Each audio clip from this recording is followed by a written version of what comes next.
and I knew that's it. Say your last goodbye because you're out.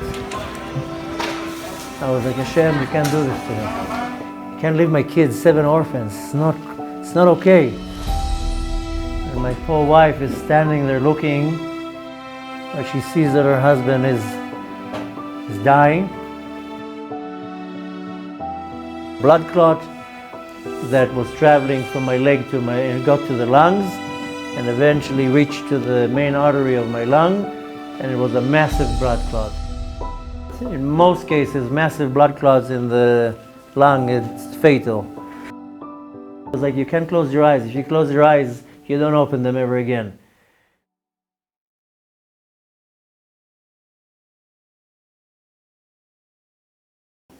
Very exciting for me to be back in my corner. When I was a little kid, they used to send me to the corner. So I decided also now to stay in a corner. So it's a very, very special moment for me to be in the corner. Yeah, I'm right in the corner. And now you're the teacher. Yeah. Yeah. Good to see you back. Baruch Hashem, it's very good to be back. And I think it's the most appropriate time to come back on a Rosh Chodesh, the beginning of the month, and a new start, a new beginning. Rosh is actually the head, not the beginning. Technically, it should have been called Tchilat HaChodesh, but it's called Rosh Chodesh. Rosh means the head that holds everything in it. So I would like to first of all start with thanking the Kadosh Baruch Hu for all the miracles that He did to us in the last 6 weeks. And this was just the mini Seudat Odaya. This was a little meal for thanking the Kadosh Baruch Hu. The big one is yet to come. We just need a bigger place. But I want to, in front of everybody, thank the Kadosh Baruch Hu for unbelievable miracles that He did to me and my family. And there's no words of appreciation. And I'm going to take the opportunity to thank my wife, who I think left. She's here. So I'm going to take the opportunity to thank her for her devotion and how she took care of me simultaneously with running the show and their kids and everything. Hashem should bless her with arichut yamim and shanim tovot. And last but not least, as I have to say it again, she walked in. So take 2. So I'm going to rewind. We'll tell the editor not to cut. I'm going to take the opportunity after thanking Hashem to thank my wife for her dedication and devotion the last 6 weeks and the last 16 years. We're going to be married soon, 16 years. Yudalet Kislev, Baruch Hashem.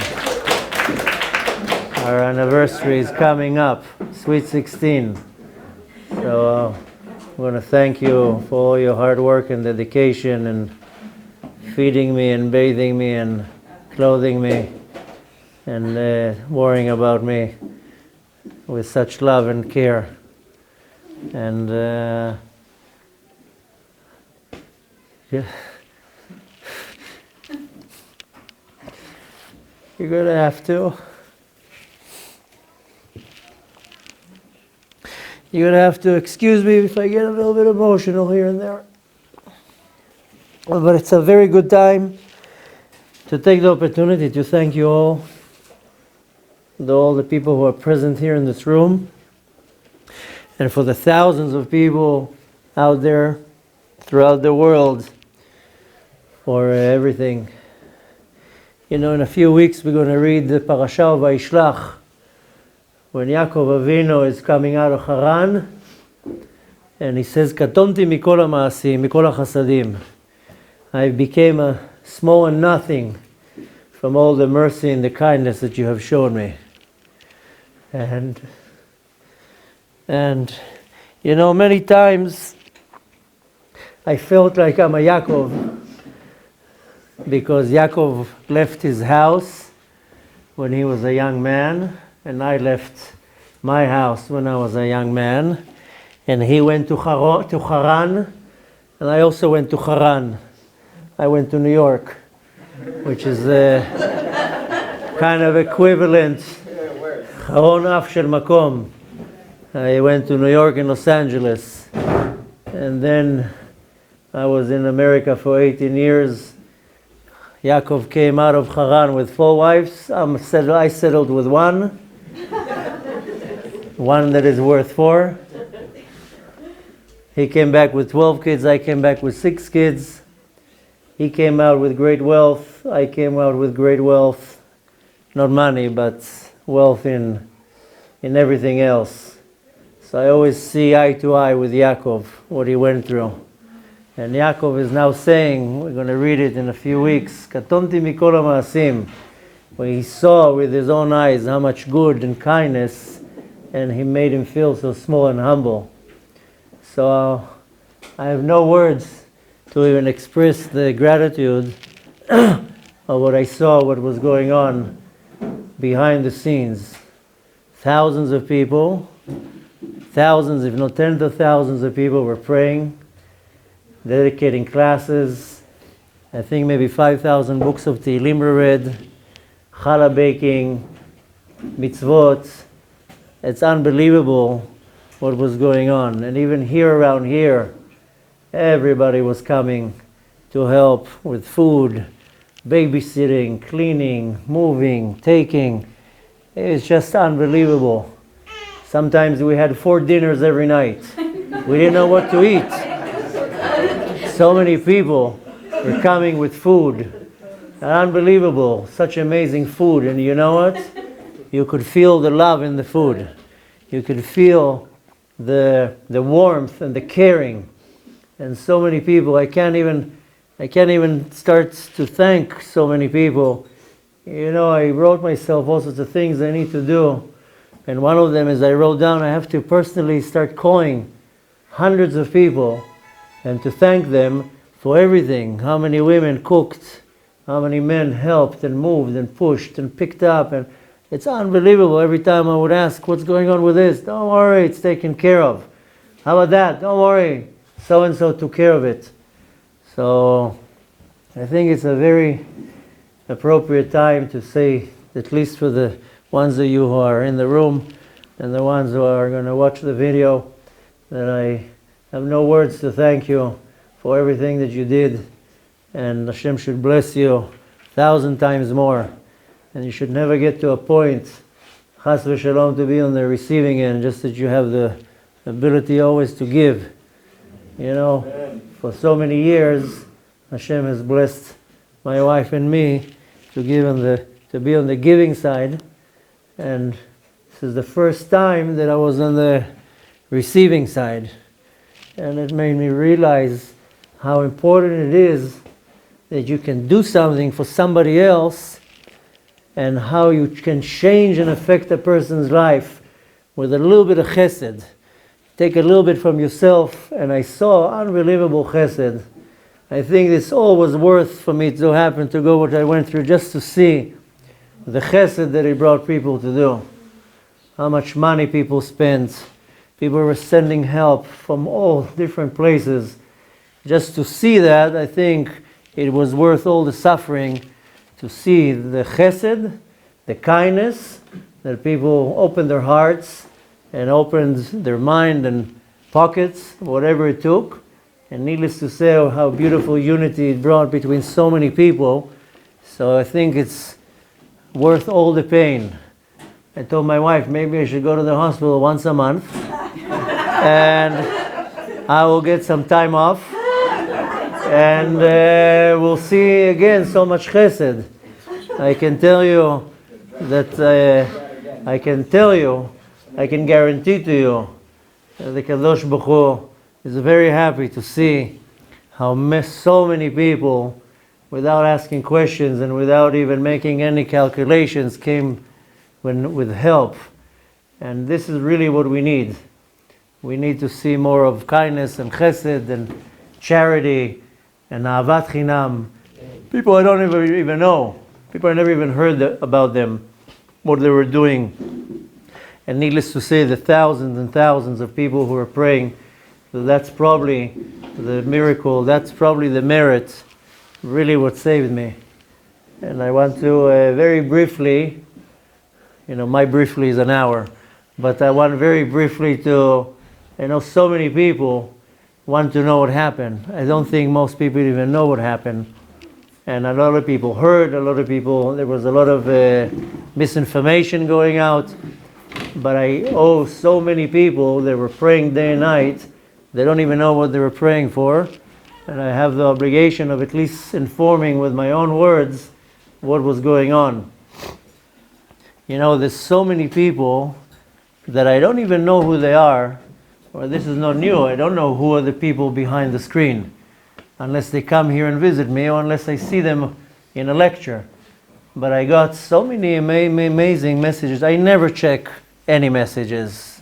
Don't take it personally, but if I would check messages, then I would be all day long on the phone. And there were times in the hospital that I went through some messages just to be shocked. One woman, I don't know who she is, maybe she's going to watch the video. She was in the grave of the Baal Shem Tov, and she read 5 books of Tehillim. 5 books of Tehillim in the grave of the Baal Shem Tov. I got pictures from all the graves in the world. I can now inform you where every grave exists. From the pictures of people sending from there. So Baruch Hashem, I hope that all the pain that I had to go through, at least so much good came out of it. And I quickly going to go a little bit what happened, but there's so much more beyond that, and more important is the message that came through with it. So this last summer, I was on a tour in New York, and something very special happened.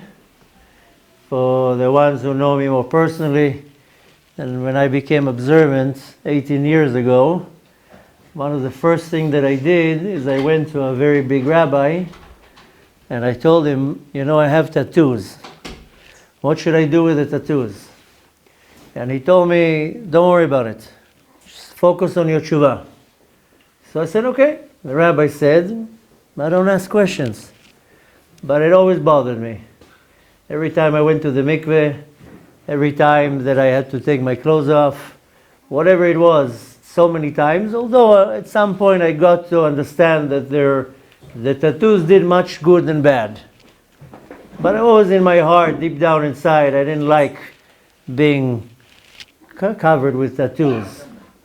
And a few years ago I read by Rabbeinu Bechayei, the Gaon Chida, who says that, of course, it's a severe sin to do a tattoo. It's a lav, a prohibition from the Torah. But once the person did it, that's it. To carry the tattoo is not a sin.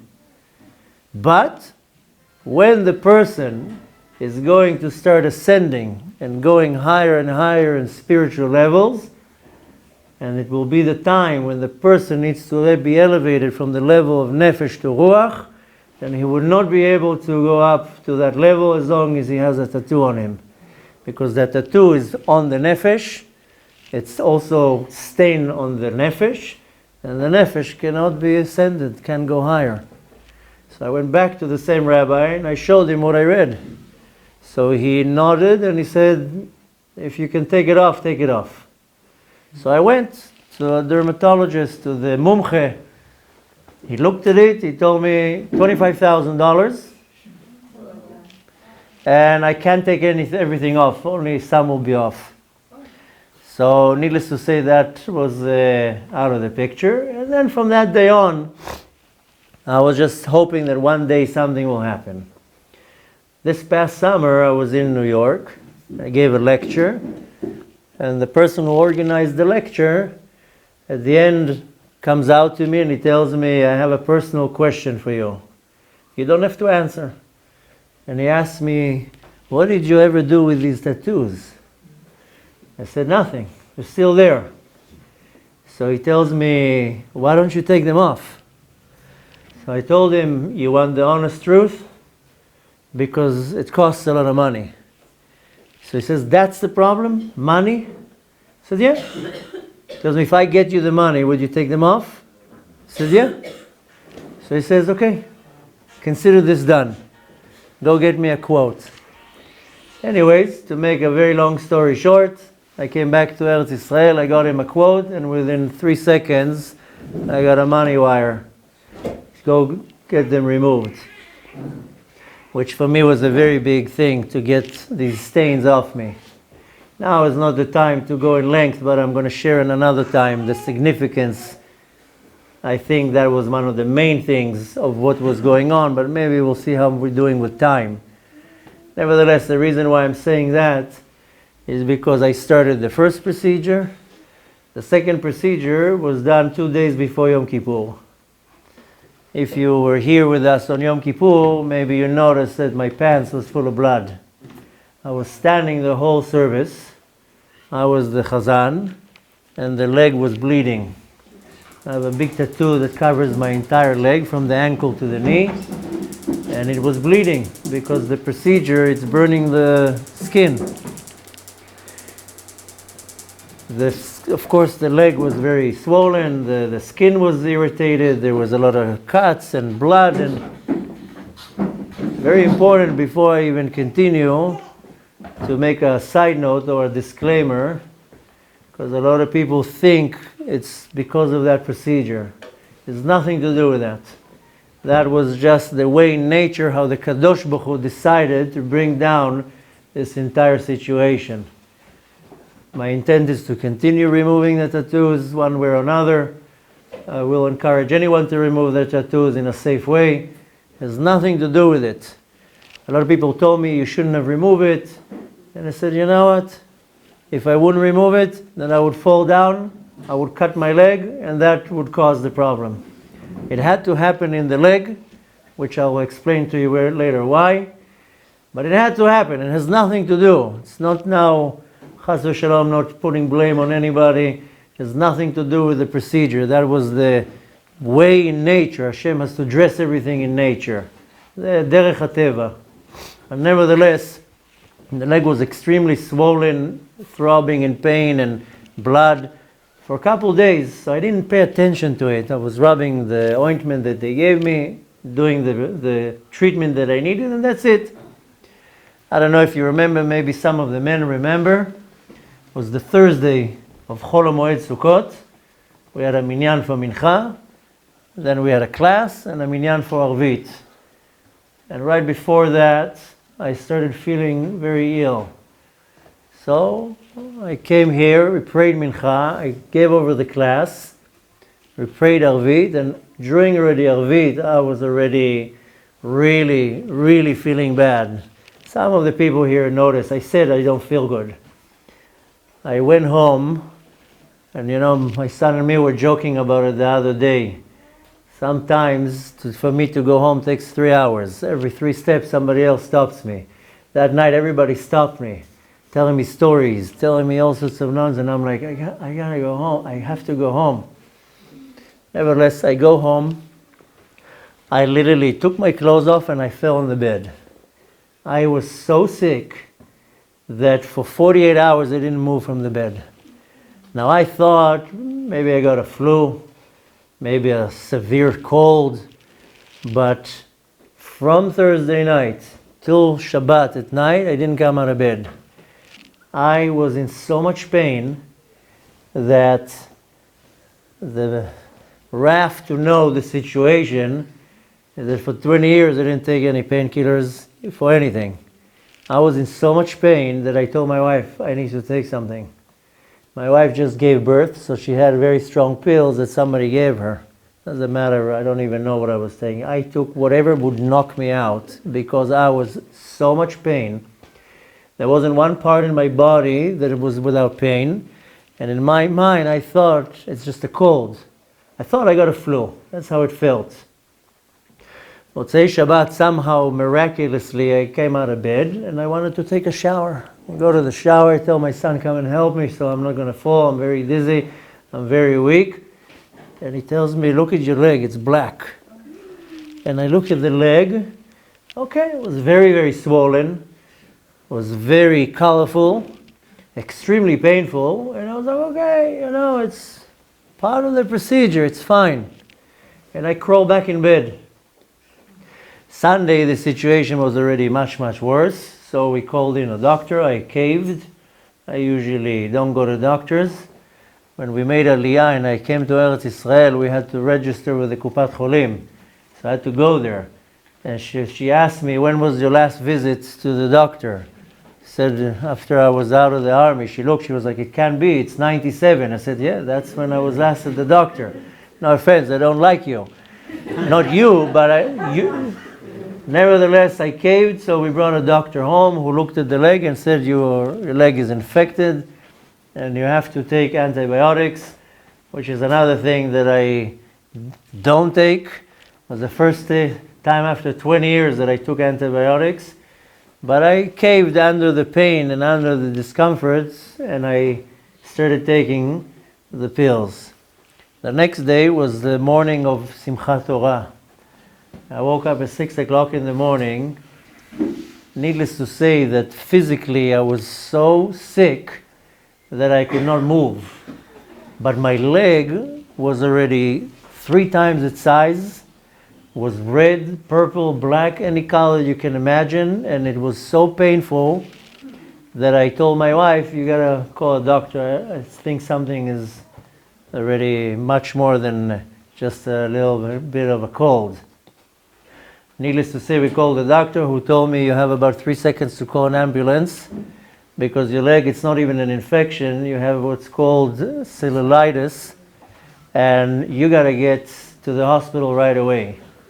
So with my stupidity, I got out of bed, which took me 3 steps to collapse on the floor and to be on the floor till the ambulance came. Okay, so the ambulance came, took me to the hospital. When I came already to the hospital, I was already really completely out of it. Like half fainted already. The leg, I have pictures of it. It was so swollen, so much pain. Right away, the how do you call the Cheder Miyun, the emergency room. They started treating everything right away, took x-rays, whatever. And after a few hours, I was already in a different level. They gave me something to my blood, that I was in the sky with diamonds, seeing glittery things on the ceiling. Suddenly I feel very good. Oh, I like this place. Should have listened to my wife and came here 3 days ago. But because I was really complaining about severe pain, I was really, really in a bad place. So they gave me something for the pain and started injecting antibiotics. But for 2 days in the hospital, I was completely wiped out. Yeah. You know, in Israel, I don't know, the first time I was in the hospital, the doctors don't really talk to you. They didn't tell me what's going on. It's not like in the, my kids were saying, it's not like in the movies when the doctors come in and they tell you what's going on. Nevertheless, after 2 days, I finally got a doctor to explain to me that the area of the leg got infected. The negligence of the infection, which I didn't even know it's infected, I thought it's just a normal part, then became, of course, very infected. That causes the cellulitis. It's a skin infection. But because it was neglected for so many days, that it caused blood poisoning, what is called sepsis.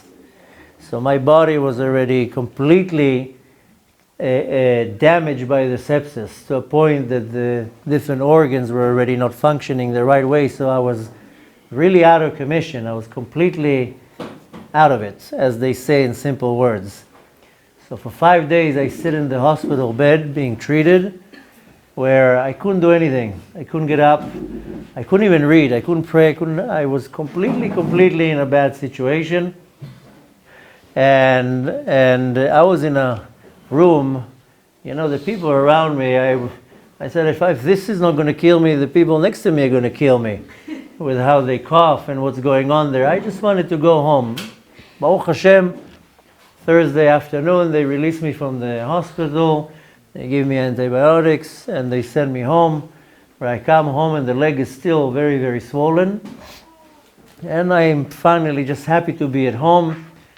Shabbat comes. We made an effort to go out Shabbat in the morning to the synagogue so I can hear the Torah and say Birkat HaGomel.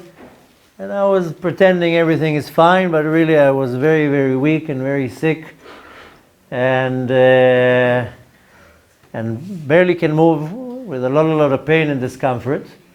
But that was just the beginning.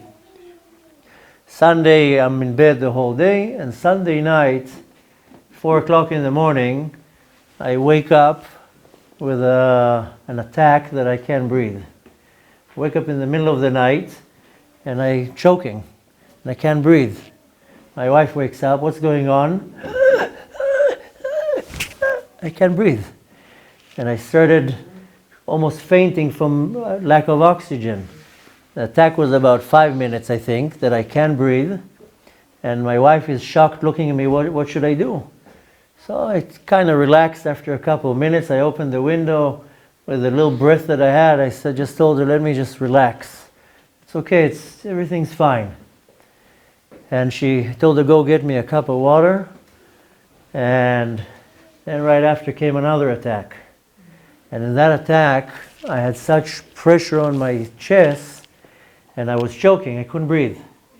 And I was able to take maybe like that of air. So because of not breathing, I became very dizzy and very weak. And I had such pains in my heart and my chest and my hand and my leg, unbelievable pain. And my wife is looking at me, should I call an ambulance? And with my very last efforts, I'm like, yeah. I mean, maybe we can have a cup of coffee before he comes, but of course an ambulance. Now in my mind, I really don't know what's going on. I thought I'm getting a heart attack because the pain that I had in my chest and my heart and my arm. But worse, I couldn't breathe. I was trying to calm myself down, and in my mind I was like, you just have to wait to the ambulance. Just breathe a few seconds, do whatever you can, just wait for the ambulance. Baruch Hashem, Tzfat is very small. I think the ambulance was there maybe in 3 minutes, 2-3 minutes. Even though it looked like 3 hours, but just when I heard the engine, the diesel engine of the ambulance, I was already, okay. By the time the paramedics came in, I had already a third attack. And in Israel, there's a couple types of ambulances. First, they send you the regular one. And if they see there's something going on, then they right away send the IC, intensive care ambulance, the Tipul Nimratz. Right away, he called for backup. At that point, I already lost consciousness. I was going in and out from the lack of oxygen. And the main thing that happened in the beginning, my blood pressure went down to 30/60. That's like almost no pressure, which right away that can cause a stroke and a heart attack. But there wasn't even any blood pressure. I remember very vaguely at this point because I was really half out. Right away they connected me to all the machines, the EKG and I don't know how you say it, EKG. Right away they were injecting all sorts of things. At this point I was already totally completely out. I don't remember so much. I just remember there was maybe one ambulance after another. Came like maybe 8 different units. And my poor wife is standing there looking, and I see she's trying to hold herself like everything's fine, but she sees that her husband is dying. And we had to wake up my daughter so she can run down to make sure the the ambulance knows where to come. Anyways, I don't remember so much how they took me down. I just remember waking up in the ambulance, because when they pushed the bed in, it kind of like woke me up.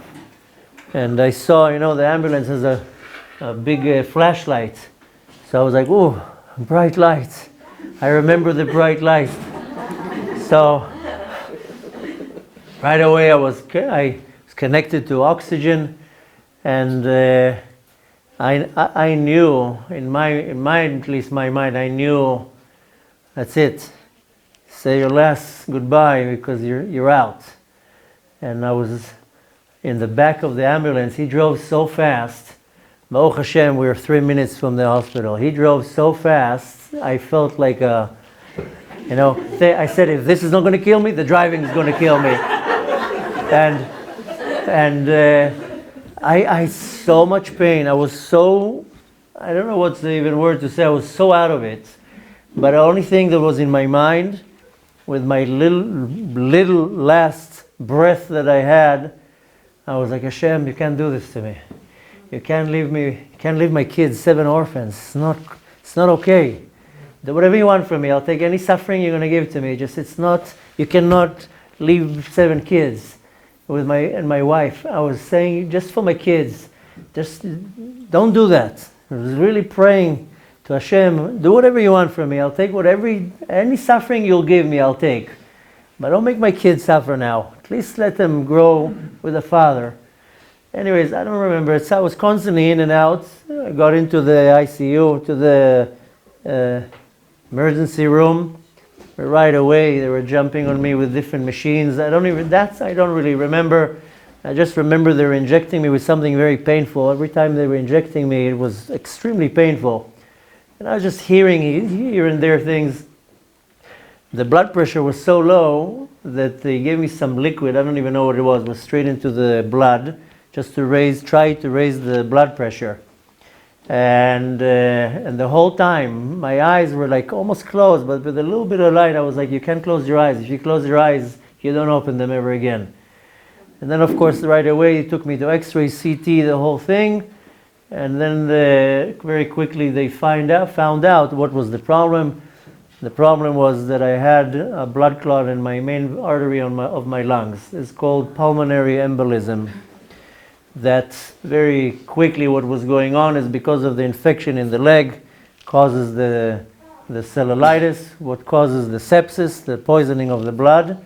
And lying in a bed for 10 days and not moving, they said, the doctors, that it created a blood clot that was traveling from my leg and got to the lungs, and eventually reached to the main artery of my lung, and it was a massive blood clot. Now, sometimes there's little blood clots and they're easily treated. This was a massive blood clot that they couldn't even control it with anything that they injected, that they almost operated to open up the chest to operate surgery to take it out. The problem is that at this point I don't even know, but in most cases, massive blood clots in the lung, it's fatal. I don't know if you know, down the street next to the shul of Rabbi Drori, the Love and Prayer, there's a barber there. Half a year ago exactly, he had pains in his chest, he couldn't breathe, he fell on the ground. They rushed him to the hospital. When they took him into the CT, he died in the CT from the exact same thing. The massive blood clot in the arteries of the lung. Anyways, the next thing that I remember is I wake up in a bed, pushing me. All I see is just the ceiling, and I'm connected to wires and whatever it is. And they take me into a room, and I look around, and all I see is half-dead people. They're all on machines. All the people are sleeping, and all you hear is toot, toot, toot, toot, all the beeping. And I'm like, why am I here? I'm fine. Why? I think you have a wrong room. Anyways, so took a couple hours where things started to come down, and my blood pressure was extremely low for about 2 or 3 days, which they weren't able to raise the blood pressure. So I had to be in an ICU, attached to oxygen, I couldn't breathe, couldn't talk, couldn't move. My whole body was not paralyzed, but I couldn't move. I had pains everywhere. The only part of my body that was able to move was my left hand. So I learned how to text on the phone with my left hand. And I couldn't talk, so I had to text to tell whatever message.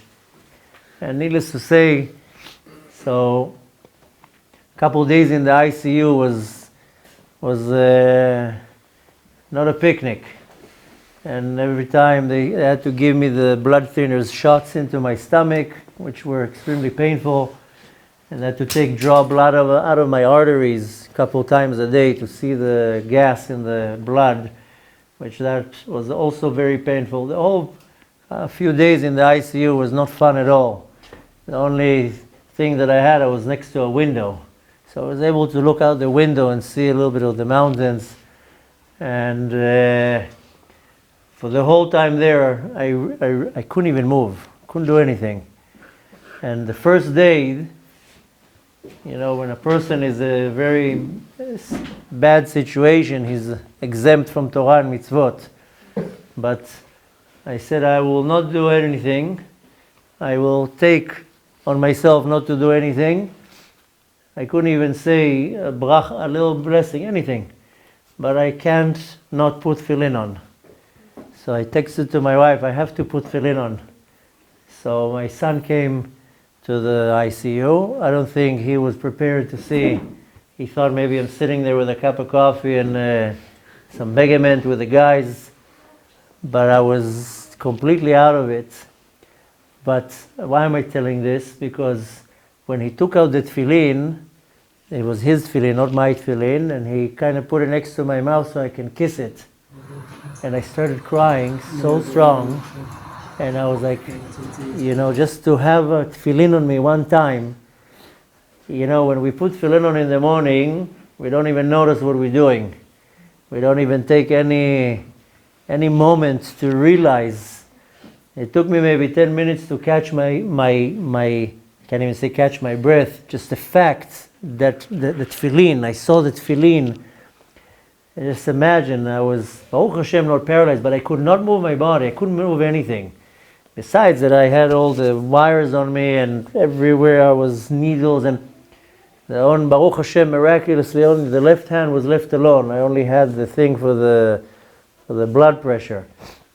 So we took it off, and of course the machine starts beeping. So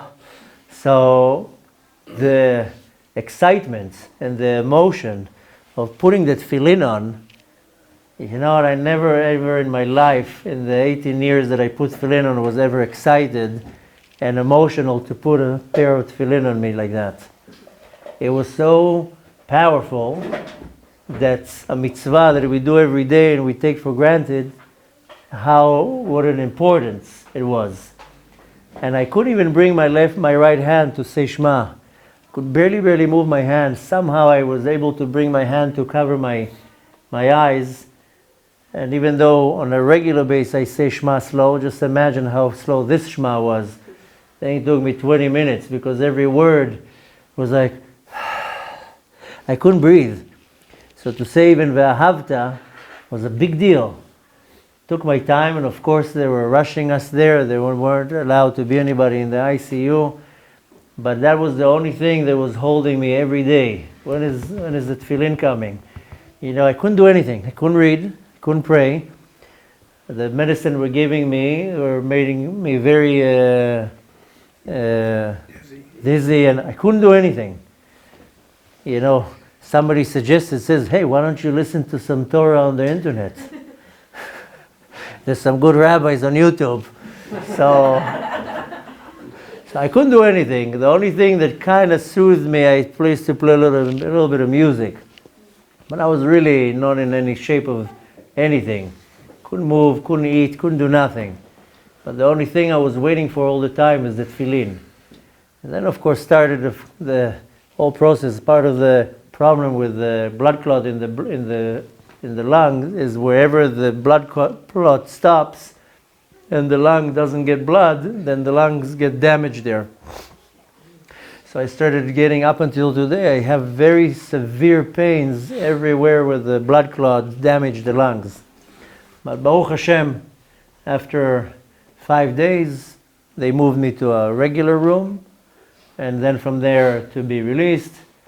And then, of course, a long process of healing and recovery, where the first week I still couldn't breathe, still couldn't talk, couldn't walk, couldn't do anything. Only Baruch Hashem. Last week, slowly started walking, started talking more, I exercise, I go up and down from the first floor, second floor, first floor. First week it took me 1 floor, 30-second rest, 1 step, 30-second rest, another step, 20-second rest. So, Baruch Hashem, this whole time, I couldn't do anything but think. I told my wife the other day I had a 3-week Hitbodedut. I really didn't want visitors, not because so I couldn't. I know a lot of people wanted to come and visit. I was in no shape or form to have anyone. And I was completely not in any type of a situation. I didn't want even people to come and see me like that, how I looked. And not only that, I was so in such a bad place. I didn't want anybody in my little privacy. So I apologize for the ones who wanted to come and couldn't make it. But, this is very briefly what was going on, because I know a lot of people were saying different things and they were posting things on the internet. He has this, he has that. So that's what happened. That's the situation right now. I still have the blood clot. It takes about half a year to dissolve from the body, which is treated with the blood thinners, and of course has a lot of side effects. Now, Baruch Hashem, Bemet Baruch Hashem, I feel much better and I can walk and talk and more independent. The first few weeks is even going to the bathroom, was just sitting up from the bed was a big deal. So the main point, there's a lot of things that I still didn't say. There's a lot of things I don't know if I'm still ready to share what was going on. Be'ezrat Hashem, as the time goes, I'm sure it will come out. And there's another big factor that I don't think now we'll have time to share. But I want to share mainly the point of all this. When I was in the hospital the first time, I was trying to think, why am I here? It's not because I removed the tattoo. That's just an excuse. Why am I here? Why do I have to be in a hospital, in pain? You know what hurt me the most? I didn't celebrate Simchat Torah. I was in the hospital. The night of Simchat Torah was, I don't want to say half dead, but I was not in a situation to move. And in the morning, I was rushed to the hospital. That's my birthday, Simchat Torah. That's my holiday. That's where you take all that you did throughout Elul and Tishrei, and you're able to materialize it, so to say. Even Hoshana Rabbah, I was so waiting for Hoshana Rabbah. We'll sit, we'll be up all night, we'll learn, pray early in the morning. Last year was so amazing. That was hurting me the most. I couldn't even shake the lulav the last couple of days. So Hoshana Rabbah and Simchat Torah and Shmini Atzeret, I missed that. In my mind, I was like, why do I have to miss this? Now, some of you might remember that we were talking in one of the classes in Chol HaMoed, and I said, if Chas v'Shalom you have some suffering right after Yom Kippur, it's very good. It means the Kadosh Baruch Hu accepted your tshuva and right away started the cleansing process. So if you getting hit with something right after Yom Kippur, whatever it is, that you can define it as hardship or suffering, be very thankful. And if nothing happens, be very worried. So I was like, okay, maybe the Kadosh Baruch Hu accepted my tshuva. I guess there was a lot of junk accumulated throughout the years, and I was trying to figure out what is Hashem is telling me something. So I found out the first thing. In the structure of the Sfirot corresponding to body parts, then we know based on the Patach Eliyahu is that the Mochin, the Chochmah, Bina and Da'at are in the head. Chochmah is the right side of the head, Bina is the left side of the brain, Da'at is the back side of the brain. Then you have Chesed is the right hand, Gvura is the left hand, Tiferet is the body. Then you have Netzach, Hod and Yesod. Netzach is the right leg, Hod is the left leg.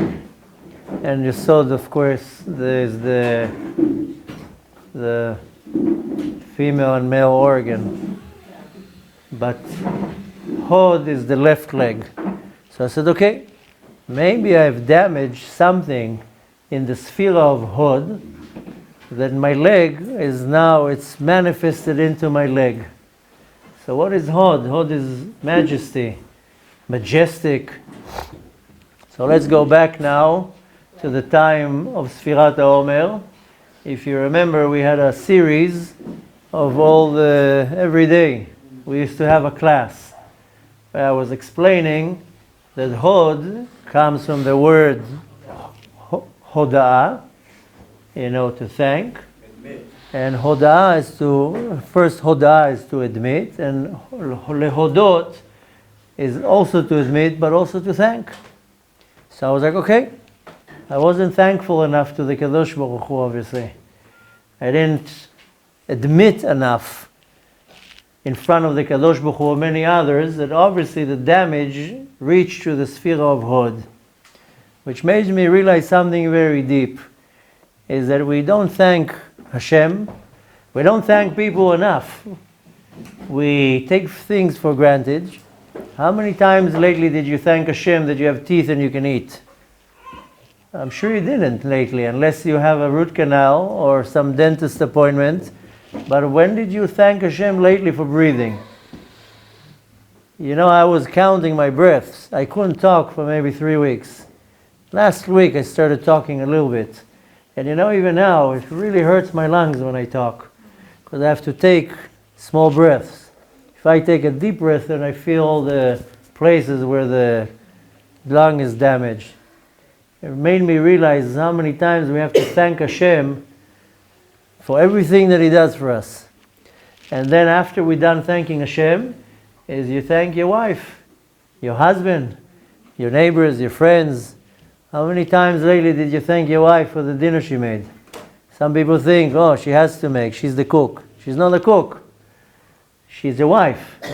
Or in some cases, your husband. How many times did you thank your husband lately for doing whatever he does, whether it's going to work or providing to the family or even fixing the I don't know what. So I find that we don't thank enough people, we don't thank enough Hashem. And I came to the conclusion, okay, I learned my lesson. I'm going to be much more thankful now. I'm going to pay attention to every little detail, and I'm going to thank my wife and thank my kids and thank people around me, and people do things to me. Nobody owes me anything. Nobody has to do anything for me. And needless to say, you think Hashem owes me anything? Hashem has to provide anything to me? How many times do you thank Hashem? And you can thank Him with your own words. You can thank Him with your actions. And you can also thank Him when you pray. So I thought I figured it out. But then came the next time, the next hospitalization. So I was like, okay, now what? I thought I thanked already. So I was trying to figure out, okay, what's the deal with the lungs? Why the lungs? Why not anything else? Sometimes a blood clot goes up to the brain. A person gets a stroke. Chas v'shalom lo aleinu. Can go to the heart. Why the lungs? There has to be a message behind it. So, what do you do with your lungs? You breathe. My main problem was I couldn't breathe. Even the first week, even after I was treated, I couldn't breathe. I was connected to oxygen, and I only could take very small breaths. And even then, I would run out of breath all the time. So I said, okay, what is the operation of the lungs? Is you breathe. How do you say you breathe in Hebrew? It's neshima. You take a breath, linshom. Neshima has the same letters of neshama, of soul.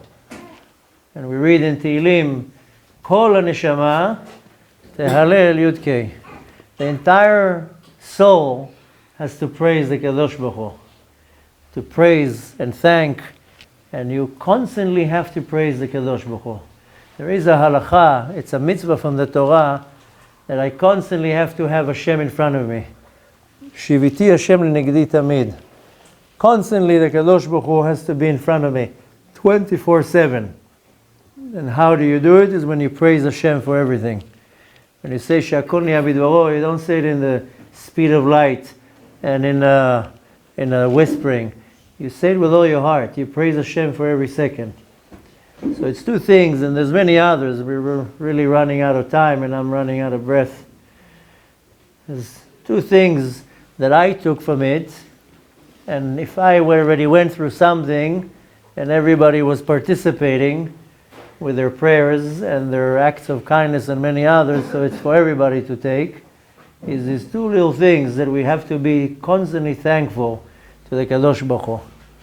From the moment you wake up in the morning and you say Modeh Ani, throughout the entire day, you have to put your main focus on thanking Hashem for everything. Now when you won the lottery, it's very easy to thank Hashem for money. And when you're married, it's very easy to thank Hashem that you have a wife, and so forth. But it's not so easy to thank Hashem when you are suffering and when there's misfortune. But that's when you really have to thank Hashem. You have to thank Hashem for all the good. You can't be a chazer. You have to be appreciative and grateful.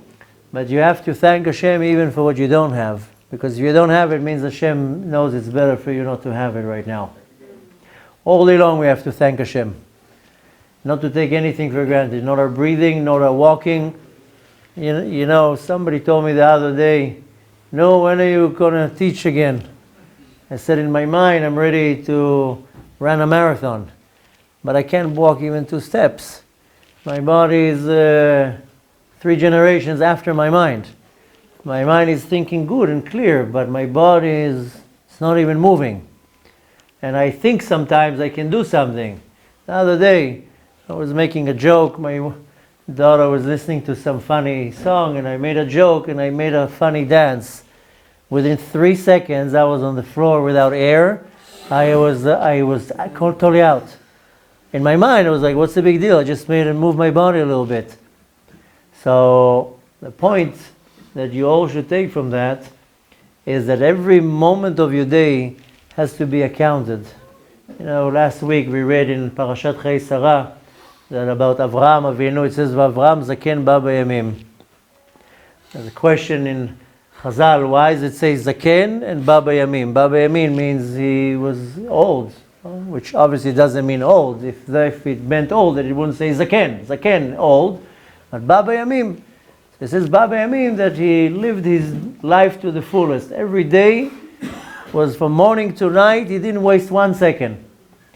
And there was only one other person in the entire Tanakh that was said on that too, and that's also David HaMelech. It says the David Zaken Uba V'Yamim, that's the Haftarah we read last week. So every moment of your day has to be lived for the fullest. Because one day you're here and the next day you're somewhere else. You know, you plan something, you think, and in a second Hashem changes the reality.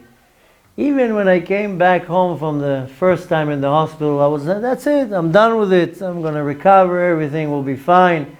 I didn't even think that a day later I'll be dying in my bed. And I didn't get into too many details and too many descriptions, but while I was in my bed getting the attack, I can't say I knew, but I had a very strong feeling that when I was taken out, with a little bit of my eye open and I saw my daughter, and I felt, that's it, I might not come here ever again. Maybe this is where you know, in Hebrew we say, Lizdakot al hatziyud. In the army, they give you equipment when you come in, and when you leave, you come back with the equipment and you get a certificate that you gave everything back. The term in Hebrew is Lizdakot al hatziyud. give back the equipment. In my mind, I was like, okay, I'm giving back the equipment. Now, I don't know what's waiting for me up there. I'm still very afraid to go up there. So, but I was more upset for my young kids. In the entire thing, my poor wife, she was not even 4 weeks after giving birth. And she was running all the time, up and down, backwards and forth to the hospital. She's the only one that came. She's the only one I wanted her to come, and my son to put tefillin on me. And, it makes you think. I literally don't have much time throughout the day to do many things. This was the Kadosh Baruch Hu gave me a chesed. I said I was on a vacation in the hospital. I had 3 weeks to think. 3 weeks to talk to the Kadosh Baruch Hu. A 3-week hitbodedut. Just me and myself, talking with Hashem. Figuring out what needs to be done here. What's the message that needs to come out to the world? So there's a lot of messages. But today's message is that you have to be so grateful and so thankful for every little thing the Kadosh Baruch Hu does for you. You have to pay attention to everything. And even when you're in pain, you thank Hashem. You get a ticket, you thank Hashem that it wasn't a car accident. And even when something goes wrong, you thank the Kadosh Baruch Hu always. Constantly be in a state of gratitude. And it doesn't mean that life will become better, but you still thank the Kadosh Baruch Hu. When I came out of hospital, I was dying to go to one of the Kivrei Tzadikim to pray there. I couldn't go to the Arizal. There's 400 stairs. That would either kill me and they would leave me there, or they had to take me with a helicopter. I said, okay, I'll go to Rabbi Shimon. The hill is this steep. I will never make it, even if they would bring me with the car all the way to the entrance. So I was thinking, where can I go? So behind my house is Nachum Ish Gamzo. You can go with the car till the grave. And I went. It was one of the days I came back from the doctor. I told my wife, I have to go. No, it's not good for you. You have to go and rest. I sat there for 2 hours because I just couldn't get out of the chair. But I sat there for 2 hours and I prayed and I was like, look at that. Go look at the story of Nachum Ish Gamzo. He couldn't see. He was blind. He didn't have hands, didn't have legs. He had shchin all over his body. How do you call shchin? Bubbles all over the body. Anyways, he had the worst life, and everything was good. Gamzu letova. Everything is good. So the attitude has to be that we have to be so thankful for everything. Now after we're done thanking Hashem, you start thanking everybody around you. Nobody owes you anything. Not your wife, not your husband, not your parents, not your friends. You live in a place of gratitude and thank. I couldn't do anything.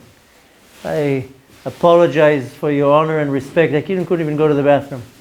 I couldn't go to the bathroom by myself. I couldn't even take it. The first couple of times my wife had to shower me. I couldn't even move. I was on a chair like that. I had to take a shower. You know what it is, 5 days to be in a bed and you sweat and you can't take a shower? I couldn't even move. I was so grateful. I just looked at her. I couldn't even talk. Just looked at her. In my mind, I'm like, I'm going to get you such a big present when I come out of here. I'm going to massage you twice a week for the rest of my life. I'm going to do whatever you want. And I hope she's not in the room. Now I'm going to have to cash in on these massages. But that's where I felt the real gratitude. When I saw how people who don't even know me, how many women cooked delicious food that I could eat. Every time my wife would come, she would bring me a soup. I told her with maybe 2 syllables, who made it? I wanted to know who made it. Who do I owe the gratitude when I come out for this soup, for whatever it is? And it really hit me how everything you have to see it as, wow. When I put the tefillin on, I was like, Hashem, you let me put on tefillin one more time. I can't believe it that you let me put on tefillin another time. It has to be engraved in our neshama that everything that you do, you have to bow down to Hashem in gratitude. And when somebody do something for you, you have to remember it for the rest of your life. You know where we learn it from? Moshe Rabbeinu. The last request Hashem had before he died. Moshe Rabbeinu was already retired. He's 120 years old. Hashem tells him, I have one last request from you. Another request? I just served you now 40 years without a salary. I'm done. No, one little favor. I want you to go and destroy a nation. I want you to wage war on Midian. Kill them all. Moshe says, I can't do it. You got to send Yeshua. Why can't you do it? Because when I ran away from Paro 80 years ago, they gave me refuge. They took me inside in Midian and they gave me political immunity. I can't do it. This is hakarat hatov. This is gratitude that you did something to me 80 years ago. I owe you. So the next thing, of course, is how much are we praising Hashem? How many times do you really praise Hashem? You think you say Baruch Hashem, you praise Hashem? We have to run in the streets and scream to people how great Hashem is. For us, for any other people. Kol ha-neshama ta'alel yudkei. All the neshama has to praise the Kadosh Baruch Hu. You know, in the last 3 weeks, I never prayed how I prayed in the last 18 years. Besides the fact that I have time. Now I have time. Now I know what it means to have time. So, but how I pray in the last 3 weeks, it's nothing compared to the last 18 years of tshuva, how I prayed. Every word is like chewing on honey. And everything, every moment, that's praising the Kadosh Baruch Hu. And taking your time. Now I can understand more in depth how there were Hasidim. They used to pray for 9 hours every day. Usually I don't have time. Everything is rush. Everything is quick. But every limb of your body has to praise the Kadosh Baruch Hu. We have to be so devoted to the Kadosh Baruch Hu for everything that He does. That's the first thing that we have to do. Baruch Hashem, this last 6 weeks, this journey taught me many things, and Be'ezrat Hashem Bli Neder, I will come back to teach and share with you everything that I saw and understood, and Be'ezrat Hashem, we're going to turn the world upside down.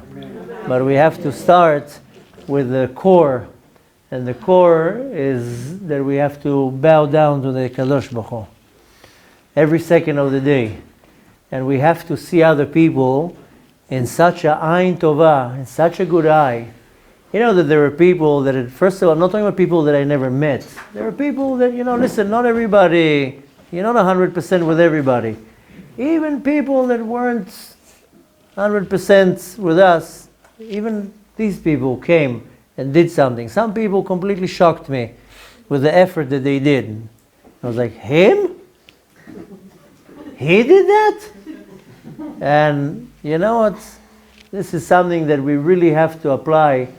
Is most of us, we have a very, very narrow eye when it comes to looking at other people. We judge people very wrong. We're very critical. We're very judgmental. And a big part of appreciating and praising is seeing that everybody around you can contribute to something. When you're strong and you have might and everything is good, you feel you don't need anybody. But when you're completely down and you need somebody to hand something over to you, suddenly even your enemy is somebody that can help you. So if they actually help you. But the point said is that the whole outlook, before we even start to turn the world upside down, the outlook has to be completely different. And if we don't constantly in a state of gratitude, look at David HaMelech. You know, somebody made a campaign from some application that you read Tehillim. And they kept sending me screenshots, how many Tehillim was read, because the application kind of monitors how many chapters, how many books, and I was like, wow, why is everybody reading Tehillim? Now, how come nobody's learning a page of Gemara Why nobody learning some Zohar? Why dafka Tehillim? Okay, so we know the power of Tehillim. But look at the majority of the Tehillim, what David HaMelech went through, and he was praising Hashem the whole time. He had to go through such suffering and hardship, and as he's going through this, he's praising the Kadosh Baruch Hu. Instead of complaining, why are you doing this to me? I didn't do anything. What do you want from me? So, to conclude, again, I have to thank you all, and I will be forever thankful for everybody who participated and helped and assisted and cooked and moved and baked and picked up, and how many people babysit my kids, took things around, errands, whatever it was. So I can't thank everybody, but I will generally thank everybody for everything that you did, and mainly to the Kadosh Baruch Hu for everything that he did. But I hope I can relay the message. I feel that I'm not 100% myself to give over what I need to, but I hope that you can at least leave the door today, when it's Rosh Chodesh Kislev, when we have the opportunity to start, a fresh start. If the mind is healthy, then the body is healthy. If the mind is strong, then the body will follow. So the mind and the brain and all in the head. We start Rosh Chodesh Kislev, the month that is called the month of miracles. Then we have a great opportunity to apply it in our life. And exactly how I was explaining before, then you make a big shift in your life, you'll see great miracles. Even when you don't see a revealed miracle in front of your eyes, everything is a miracle. The fact that we're breathing, the fact that we're eating, the fact that we're here, everything is a miracle. We have to live with such of an attitude that we are forever grateful to the Kadosh Baruch Hu. We constantly have to have this acknowledgement of katonti mikol ha'maasim, that to be wowed by everything that happens to you, whether it's from the Kadosh Baruch Hu or from anybody else. And I can guarantee to you that when you switch this attitude and you see the good and you appreciate the good and even the bad, no such thing as bad, even the bad is good. You change your attitude and you focus on Hashem, and Hashem is the focus of your life, you see everything is completely different. Your entire day is different because you're not looking to be bitter and judgmental and angry and upset. You're looking, how can I thank right now the Kadosh Baruch Hu? How can I praise Hashem? How can I thank you right now for whatever you did? Doesn't matter what it is. Sometimes people don't even realize. I was once, maybe 25 years since I was in the army, I never went on a bus. A few months ago I went on a bus and I sat in the front row, and I was so pleased to see that almost every second person that came on the bus said to the driver, thank you. The people went up on the bus and down, and up and down. People turned around to the bus driver, thank you. I was like, wow, look how beautiful. Can you imagine how the driver feels?